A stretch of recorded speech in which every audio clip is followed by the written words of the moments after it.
welcome to Keep Going. I'm so happy Yeah, you're joining us. thank you so much for having me, Leon. No problem, no problem. So the first question, like, how do you pronounce your name properly? Because I was trying to pronounce with Cindy, and I couldn't do it Yeah, right. so it's Aditya. Uh, Aditya, Aditya. That's Aditya. yeah, that's a proper way to pronounce my first name. Okay, And then my last name is Prakash, which is Prakash. I Yeah, think easier. yeah. That's pretty easy. Yeah. So you grew up like in Los Angeles, like a U.S. citizen. Yes, I was born and brought up here in Los Angeles. I grew up. My parents immigrated from India Okay, in the 1970s, and yeah, so they raised both me and my sister here in the U.S. got it, got it. So the question is like, how did you get your music then? Because if you born and raised in the U.S., so how did you? Because when I listened to your songs, I heard like some of it Indian culture, from the Yeah, southern India. Like how yeah. did you how did that come about? Well, yeah. So my mother's a South Indian classical dancer, Okay, and the dance form is called Bharatanatyam, and a very ancient tradition along with the music. And so the music that goes along with this dance form is Carnatic music, which is the music of South India okay, that I sing. yeah, So growing up, my mother was very devoted to the arts, and so was my father. He left his full-time job to help my mom run her dance school, um, which is something that I think she's very lucky to have a supportive husband like that. yeah, And so in 1975, she started the first South Indian dance school in Los Angeles. So because of that, I mean, I was born into the arts. Like there would be musicians from India at our house at all the times. I'd yeah, wake up in the morning, there'd be rehearsals. I would fall asleep to foot stamping and rhythmic patterns being recited and yeah, music ragas being sung, and it was just the only sound I kind of was immersed in as a child. I think most kids like myself learn some sort of classical art form at a young age. yeah, Not many of them take it up as a full-time profession, yeah. um, but I'm very proud to say, and also lucky to be one of the handful of musicians who has been very passionate about it, and a lot of it goes to my parents and my teachers Right. and my community that has supported me. When I listening to your music, also I hear a lot of a jazz influence in there. So how did that come to your music style, the jazz Right. side? Yeah, Well, I am American after all, so yeah, jazz is a music style that I've kind of heard growing up, and most of my friends, especially when I went to college, were jazz musicians. mm-hmm. I went to UCLA for my ethnomusicology degree, and my roommates were outstanding jazz musicians. So, Okay, although I'd heard jazz music more of it as a background sound, I didn't know much about it.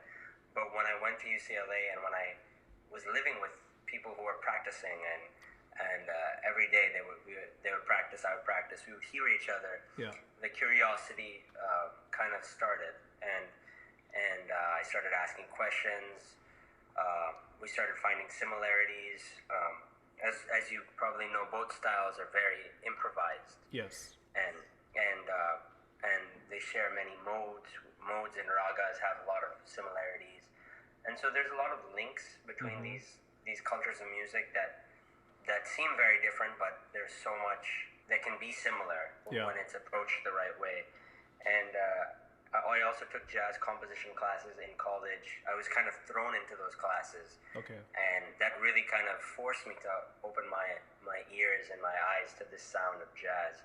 yeah, And I feel like I know very little, yeah, but I guess I've absorbed some of those sounds thanks to my friends, collaborators, and I think that's another huge inspiration is your company, the people that you're around really right. shape your tastes, your music, and so that's why the jazz element has also found its way in my music. Right. A lot of people say like music is a universal language, right? So my point here is like when you perform your music to, let's say, Indian people or American, like what are their like reactions? Um, yeah, they're different. They're definitely different reactions. I think in India, when I'm performing mostly my traditional concerts, Mm-hmm. um, there's certain expectations of how the music is supposed to be sung, um, and I think we forget all the little details, the beauty of the music, Yeah. because of all these expectations. Like, we've heard the music so much, we're so used to it, but when I bring that same sound to maybe an American audience or a non-initiated audience, they find just wonderment in just the sound, Yeah. because it's so new, it's different. Maybe even just holding a one single note that seems to like wow people, like holding a note for a long time. Right. That's something that we take for granted. That's what we do all the time. Right. Right. Because of COVID, obviously, 2020 has been a crazy year. So you haven't been obviously performing. What have you been working on then? Yeah, it's quite unfortunate. My band just released an album this year. Yeah. And we were supposed to tour it most of this year, and then I was going to different countries that I've never been, and it's quite sad that it's not happening, but I'm sure it'll happen again in the future. Yeah. And because of that, it's been a very tough year. It's tough to have so many expectations, Yeah. and then have them all just in a second just be removed completely. Nothing's happening. Gone, like 0 to nothing. Yeah. I mean, 100 to nothing in a matter of just a few months. And it's been a tough year, a lot of ups and downs. But I've been trying to I've been trying to like regain my daily habits. Mm-hmm. Things that were tough when I was traveling a lot. I was traveling a lot before COVID, and so sometimes my practice routine would be thrown off from traveling, and just like doing things like eating on time, eating well, exercising, yoga, and so I'm just trying to I've been going in and out of being on a good schedule, practicing, and also continuing to write for my next album. Okay. And so, although I really miss that interaction with my musicians in my band, which is very important for me, that kind of collaborative process of figuring out the music together. Yeah. It's been a time of me being able to trust my own voice, like, because I'm just by myself. So, and there's been a lot of doubt. I'm not gonna lie. I've gone through periods where I stopped writing. I don't want to write any more music. Yeah. And then times when I'm just writing a lot and I'm really inspired. I'm really happy with the ideas. Yeah. And now I'm going to the phase where I'm looking back at everything I've done over COVID, and I'm finding what I like, what I want to take forward. Right. And I'm just hoping one day I can make music with my musicians, my friends, my collaborators again, because I think that can't be replaced. Being stuck in a room here and making music by myself is... Exactly. So let's go back to your music for a sec. So I understand like your music is a mixture of jazz and like the Indian music, but do you consider that as the traditional music, or like what do you see yourself, like a traditional music artist, or? I think I kind of straddle two worlds. Yeah. And there's the Carnatic music, the classical world, which is I usually don't consider the stuff I do with the jazz as a part of this world. I consider it a separate entity itself. Okay. And in this project I do with my ensemble that you heard on that album, right, it's not the pure traditional music. It's not how the music sounds. Mm-hmm. But I've taken elements of that music, the sound of that music that has inspired me, and I've reimagined it in a different context. Yeah, I think for a lot of the viewers, I think they probably don't understand the difference. Like, are you able to demonstrate a little bit, just to kind of, sure, show us like what's the difference, and help us to understand that. Yeah. I'll show you this instrument first. This is Okay. a very important instrument in the classical music. Okay. Can you hear it? Yeah. It's called a tambura. It keeps like the bass, the drone, which first this sound comes on and then the music. It Okay. kind of creates the world of the music, of the classical world. Okay. So the main difference is that you'll hear. Obviously, I can't show you everything because a big part of the jazz experience is the other musicians involved. Right. So that it's tough to kind of show you that without that. But I can show you my different approach to raga. Raga is the melodic aspect. Okay. In both settings. So I'll sing a raga. Okay. How I'd sing it in the Carnatic pure traditional way. Great.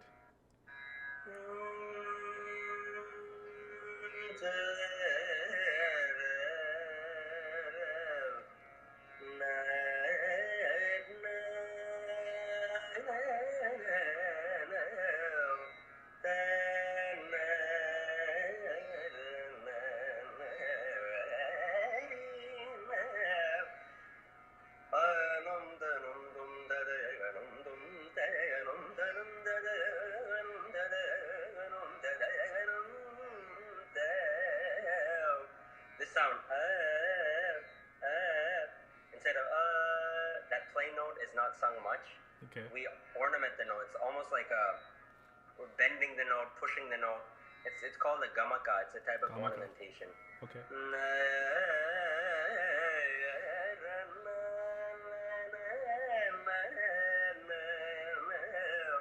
It's kind of playing between the plain notes and the ornamented notes. Okay.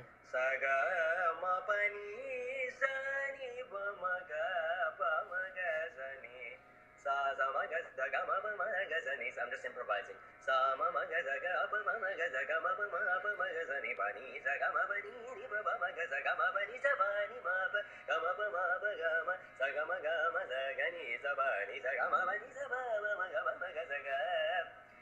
And now when harmony is involved with this, when there's jazz harmony, notes like sa ga, which is not ga, it's not an exact place. Okay. It makes it difficult because obviously a keyboard, a piano has exact positions where the notes are. Yeah. And for these notes where there's no exact position, it's called microtonal music. Okay. And Carnatic music is a microtonal music. It's hard for harmony and this microtonal music to match well. So I choose different approaches. So I'll sing one of my songs from my album. Okay. It's in the same raga I'm singing now, but you'll see the sound is a bit different.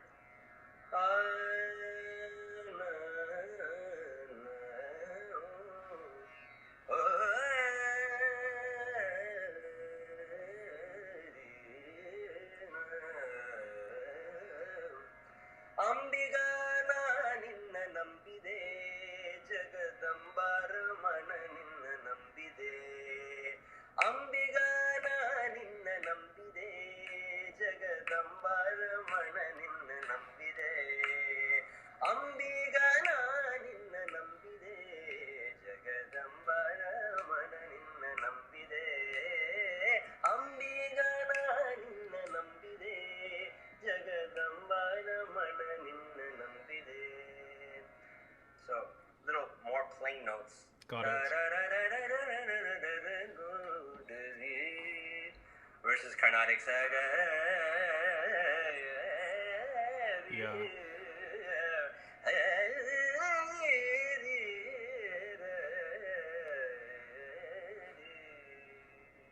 Got it. Yeah.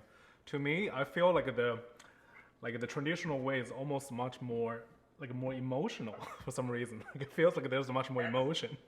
Yeah. Yeah, there's a lot of it's true. I think the way you pull the note, the way you bend the note, gives you so many. Even just one note has so many different ways of expressing. Yeah. So yeah, it's true, and I'm happy you feel that way. I feel that. Yeah. So have you ever performed in China or anything in that region? I have performed. I've been touring with a legendary dancer Okay. named Akram Khan. Yeah. He's a UK-based choreographer who does modern contemporary dance, inspired from Kathak. Okay. Just like how I'm inspired from Carnatic music, he's inspired from Kathak, but he's a contemporary dancer.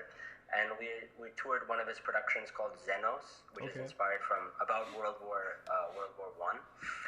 And we performed in Shanghai. This was, I think, almost 2 years ago. And I think that's the only place we went to in China was Shanghai. And there's more planned for next year. I think I'm not exactly sure. Good. Yeah, sure please. where. Yeah, because I feel like right now China is definitely like opening up for a lot of different kind of culture styles. No matter it's from US, from whatever countries. I think with you like a very different, unique. It's great for people to see that. Yeah. Oh, I would love to. Our performance was really. Our experience in China was great. I mean, That's good. Amazing food, and really nice people, and they're so passionate about arts and very open. Yeah. To this kind of style. So I think it would be nice, and I hope we can do it again. Yes, yes. So of course, besides like music is your passion. Like what else do you like to do? I love basketball. Oh, really? I play a little basketball. I love to watch it. I love I just love being outside, being in nature, going for walks. Yeah. Yoga. In terms of other passions, I think music really takes up most of my time in terms of passion. But I just during this COVID time, I'm just trying to find more times of silence and peace and meditating and walking and exercising and listening to a lot of music, listening to podcasts, trying to learn new things. So I think life itself is just, there's so many things to help us be creative. You were talking about you were trying to write music for your next album, right? Mm-hmm. So what's your plan for the next album? Any timeline or any information? The next album is going to be more inspired along the lines of Carnatic music. Okay. So I showed you both styles a little bit earlier, and I'm working more with this ornamentation in Carnatic music and how I can bring that in to my other world. I've kind of kept them separate, but I'm trying to find ways to bring them closer together. Yeah. And I think each project I've worked on, they've gotten a little bit closer, but there's always this separation between classical and contemporary. Right. And I'm trying to bridge that gap. So in this next album, you're going to hear more of the traditional sounds. Yeah. But in a different context. But I'm just working on those sounds. And no set timeline. Tigran Hamazian, who's a brilliant Armenian pianist, he's mentoring me on this project. So he's been a hero of mine. I've always loved his music. He fuses Armenian folk music with jazz, and he's also inspired from metal, rock, and a lot of different styles. So he's such an important mentor for me. So I'm really happy to be working with him on this next album. So have you thought about like collaborate with any pop musicians? Some kind of collaborations? To be honest, I have not. You have not? Not to this date. I have not, but I'm open to it. If the right opportunity comes along. I honestly don't know too much about pop, so I would need to do more homework and more research, and I'm open to meeting musicians and pop musicians and working together, though. Is there any information you want to share, like anything, any message? Well, yeah. I mean, we just released this album this year, so the one you heard, called Diaspora Kid, and it's available on any streaming platform that you can listen to. So I just hope people can have a listen. It'll give you an idea of what you can do with such different cultures of music, how they can come together. So I will link your Instagram account, YouTube account under the description, so people can find you, listen to your music. Yeah. My handle is just Aditya Prakash Music. Okay. Yeah. For both of them. Yeah. This is nice. Nice talking to you. Yeah, thank you. You too. Thank you.